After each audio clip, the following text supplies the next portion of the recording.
You're listening to the Manifest Your Greatness podcast, and this is episode number 69. Do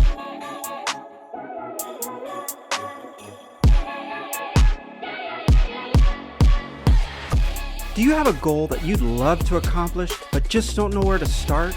Or maybe you've gotten off to a great start, but just can't seem to get out of first gear? I'm Curtis J. Washington, founder of the Manifest Your Greatness coaching program, and I've helped people from all walks of life manifest the greatness that they already possess deep inside. If you are committed to taking the steps required to become the best version of yourself, you've come to the right place. This is the Manifest Your Greatness podcast.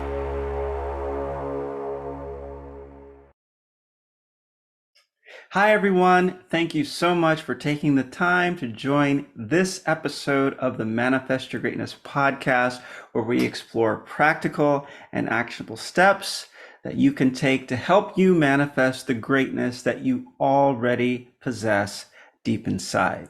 And today we're going to talk a little bit about getting the most out of yourself through the difficult situations that you find yourself in, and really specifically, what we can proactively do to guarantee that we will perform better when we are presented with difficult situations that require our utmost focus and attention.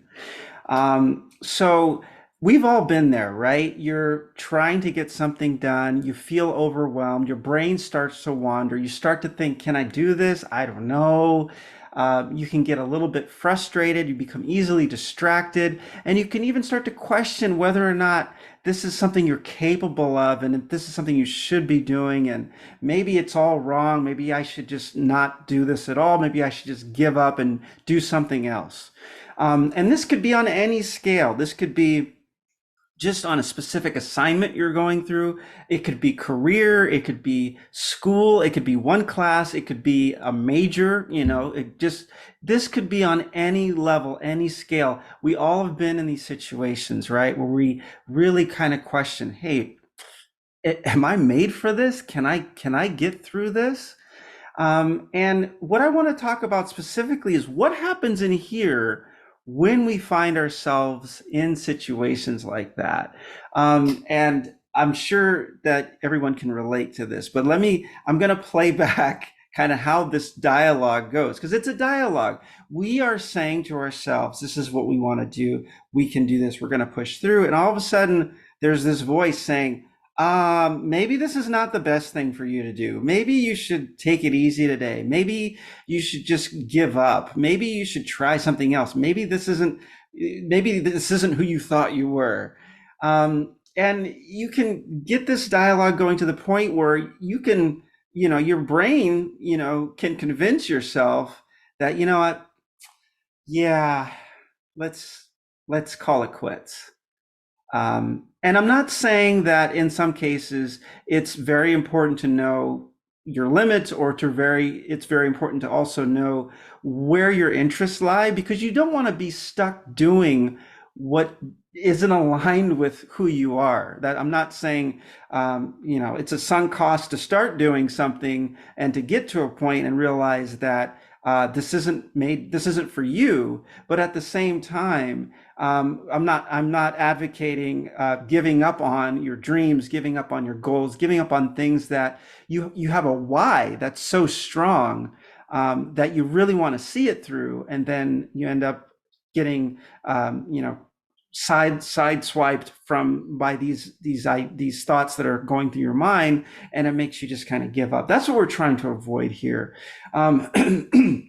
So that is the topic for today, really understanding what it is that we can do to take the most challenging circumstances and collect ourselves and focus and continue to push through and not get distracted and not get discouraged, and most of all, to not be convinced by that other voice that we're hearing that's saying, just let's not go through this. This is uncomfortable.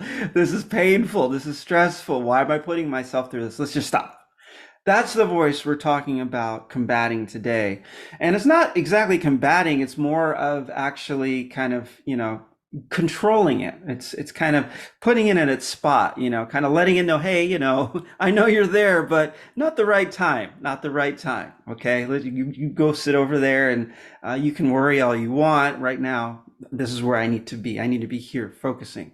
Now, a great place a great place to do this, and a great opportunity to really put yourself in a situation that requires you to practice this skill. And it is a skill.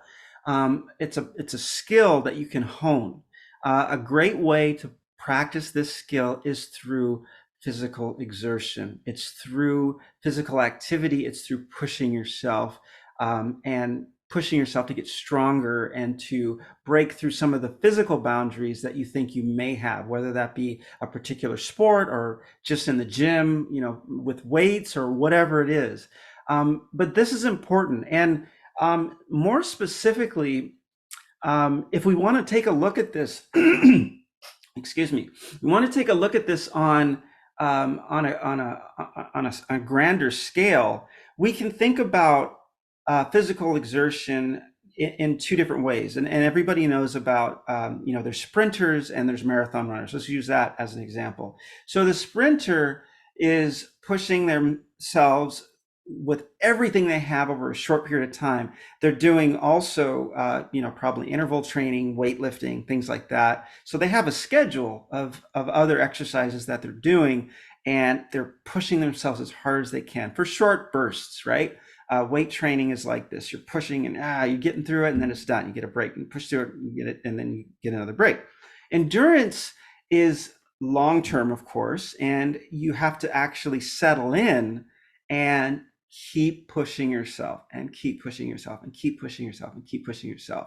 Now, what is important to know about these differences? If you think about the weightlifter or the sprinter, they're intervals. These are things that you do throughout the week, throughout the month, throughout the year, and it's a schedule you've got to keep. It's a schedule you've got to keep. You need discipline. You need focus to stay on that schedule.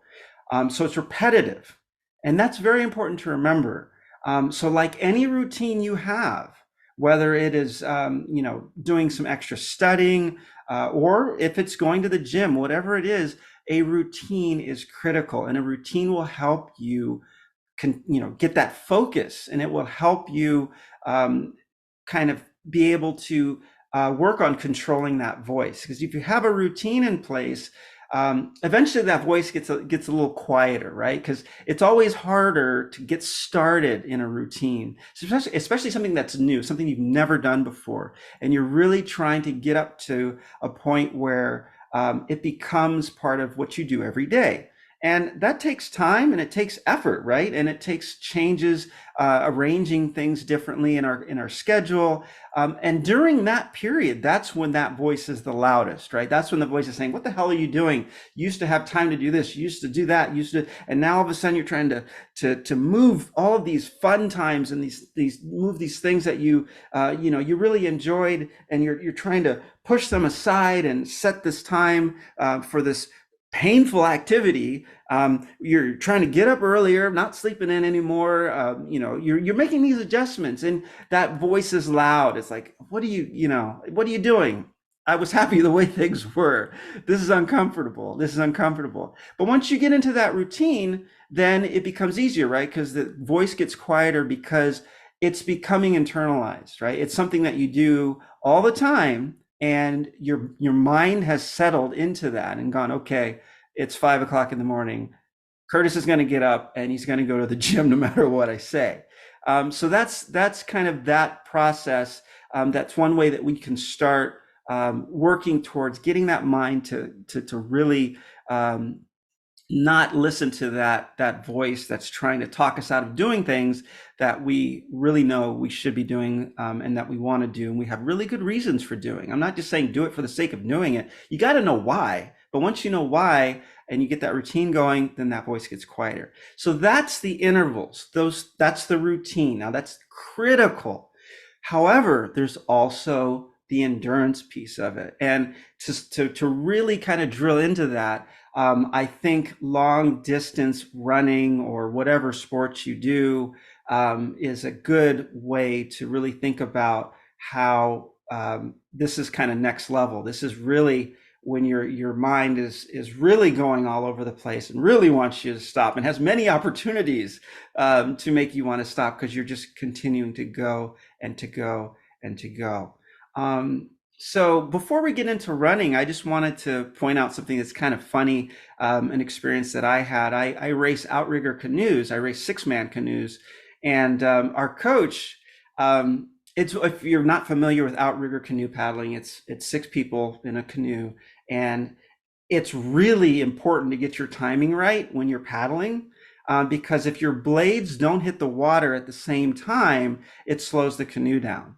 If it's kind of think of it as if you're pressing a gas pedal, that's when everybody is at the same pace and they're hitting the water at the same time. Their strokes are all matching up really well, and the canoe is just cruising. Now, when they don't hit at the same time, it's like hitting the brake and the gas at the same time. Some people's blades are moving back, some people's blades are hitting the water, and it just throws everything off. And one of the things the coach used to say is, sometimes we go out on early morning training, runs. We'd be out there, and no water, out there paddling hard, getting hungry. And he knew, he could sense by, some of us starting to lose some focus that our minds are starting to wander. And he would just tell us jokes like that, and just say, hey, you can, stop thinking about bacon and eggs. Stop thinking about that, whatever it is, that glass of water, whatever it is, you'll get that later. Keep your head in the canoe. Keep your head in the canoe. And it's so critical. It's so critical. And in this instance, we're talking about aligning the efforts of six people at the same time. So everybody's on the same page, doing the same movement. Everybody's lined up. And that, of course, moves the canoe forward smoothly. Now, that's how important focus is, right? In that particular instance, we can see how these are individual people and how that, just being off slightly really changes the momentum in the canoe and the speed of the canoe, and everything. But when we're talking about just stuff that we're doing individually, running is the same thing. Anything that you are doing long term, cycling, whatever, you're out there and you're doing your thing, you're doing your thing, and you start to get tired, and these thoughts start going through your head. I want to quit. I don't want to be here. I don't want to be doing this. And a lot of people say that exercise, if you want to have mental focus, get out there and exert yourself, and physical activity helps you focus later. And I've seen the explanations often explained in terms of, well, if you're physically exerting yourself, then your mind is going to be a little bit calmer and you're going to be able to focus better. I've heard that many, many times, and yeah, I agree with that. But one critical piece that I don't hear being discussed often is that when you purposely put your mind in a situation where you really have to push yourself and you really have to focus, it's training your mind to become functional and focused and resilient in stressful situations, right? In situations where you're physically exerting yourself on purpose, right? I mean, we're choosing to put ourselves through this. And when you do that again and again and again and again, and you do it for long periods of time, it should be easier for you to focus on anything else, right? Because you're conditioning your mind. You're conditioning your mind. One thing to think about is that, like I was saying, this is something we're choosing to do. And I mentioned stress. So we're stressing our muscles, we're stressing our minds, our hearts, our cardiovascular system. But this is eustress. This is eustress, which is not distress. So if we think of the difference between eustress and distress is something that is harming you. It's something that is putting you out of sorts. It's something that can negatively impact you going forward. Eustress is stress that you're growing from. You're getting a benefit out of. That by pushing yourself, you're going to become better. You're going to grow. You're going to improve. This is eustress. And that doesn't make it easier, but it's something to keep in mind that we're putting ourselves through this stress because we're trying to get somewhere. We're trying to be someone more fully, more completely. So when we're in these situations, and I was saying about training your mind.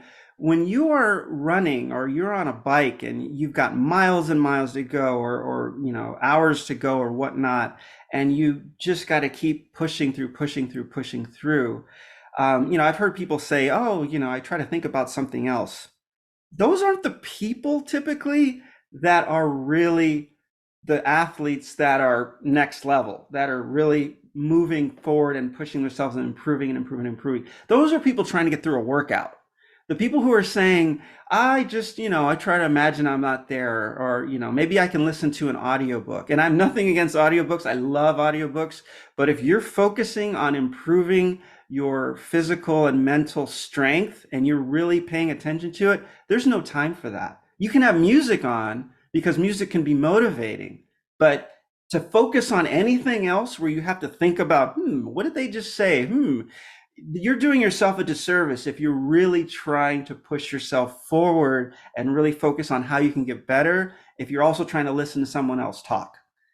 So when you are pushing yourself in a endurance sport, what happens is when your mind has all these opportunities to kind of chime in because you've got all this time, right? So these people who are thinking about being somewhere else, they're missing all of the opportunities that they have to refine their technique, to make the situation more just possible to get through it, right? To make it, you can get through it. You can get through the situation if you're focusing on it, because then you give yourself an opportunity to really start to pay attention to your breathing, to how your legs moving, how your arms moving, where you tense, where you relaxed.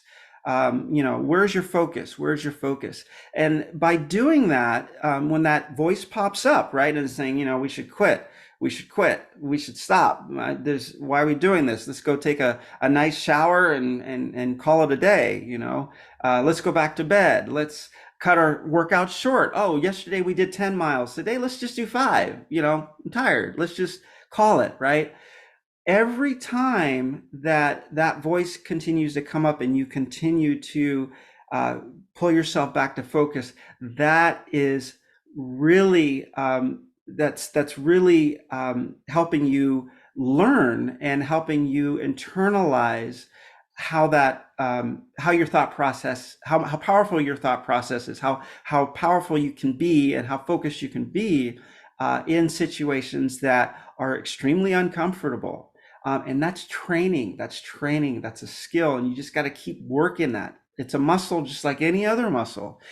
So when you're out there and you're pushing yourself and you're thinking about, well, if you're running, how are my feet hitting the ground? Am I pronating too much? Am I, feet going, facing in too much, or anything? It really gives you an opportunity to focus on everything that you're doing in more detail. So, and that gives you an opportunity to excel, right? Because if you're able to do that, then you're able to excel and you're able to really focus on the little things that make all the difference. So that is one of the things that I think it's often overlooked about physical exertion, is that you always, if you're really focusing and you're really pushing yourself, it's giving you that mental fortitude, right? It's giving you an opportunity to develop that skill, which is being able to focus and center yourself and be clear. You're keeping your mind clear. You know why you're here. You know what you're doing, and you're really focusing on all the efficiencies that are available to you. If your mind's out here, you're not thinking about, am I breathing as efficiently as I can? Is my stride as efficient as it can be? Am I tense where I should be relaxed? Am I moving my head too much? All these things you don't have an opportunity to really focus on unless you're in the moment. So that is a great way to really train yourself to be able to focus when your mind wants to wander, when there's other things that you would rather do because they're more comfortable or they're easier. And always remind yourself. I have a whole podcast on this to, talking about live each moment as if you chose it. Remind yourself that you had a choice. You showed up. You're here. You are pushing yourself forward and you know why. And when your mind starts to do the, oh, there's a nice warm bed at home, just say, yeah, there is. And I know in the future I'm going to have an opportunity to lay down in it, but not now, not yet, not in this moment. In this moment, this is where I need my head to be. This is where I need to be focusing on, because if I'm not paying attention, I am not thinking of all the things and noticing all the things I can do to fine tune my technique, to get stronger, to get better, to really feel everything that's going on, and to take advantage of it to help myself grow. So that is my challenge to you, is to take these opportunities. Physical exertion is a great one. There's, of course, other things you could be doing. Meditation is wonderful. Anything that you can be doing that is uncomfortable, that causes you stress as opposed to distress, and that really pushes your limits and forces you to stay in the game. You can't just do this and then, okay, I'm done in a few minutes. This is something that requires effort. You really concentrate, really keep your mind, focused on what you're doing, so it's not wandering, and you're losing this opportunity to really hone and refine not only the craft, whatever it is that you're doing, but also your mental fortitude, your mindset to be able to settle in and say, yeah, this hurts, but I know why I'm here. And if I'm not paying attention to every step, every stroke, whatever it is, I'm doing myself a disservice. And by doing that, when you're in those other situations, right? When you're trying to do the hard stuff, when you're trying to do the projects, when you're trying to set up these complicated things that you've got going on in your life, and making these complicated plans for these goals that you really believe in, you're not going to give up. You're not going to give in. You're not going to get distracted. You're not going to allow your mind to wander on you. You're going to be able to stay in the moment, stay focused, keep your mind on what's important, and keep pushing forward. Thank you so much for joining this episode of the Manifest Your Greatest podcast, and I look forward to spending time with you again on an episode in the near future.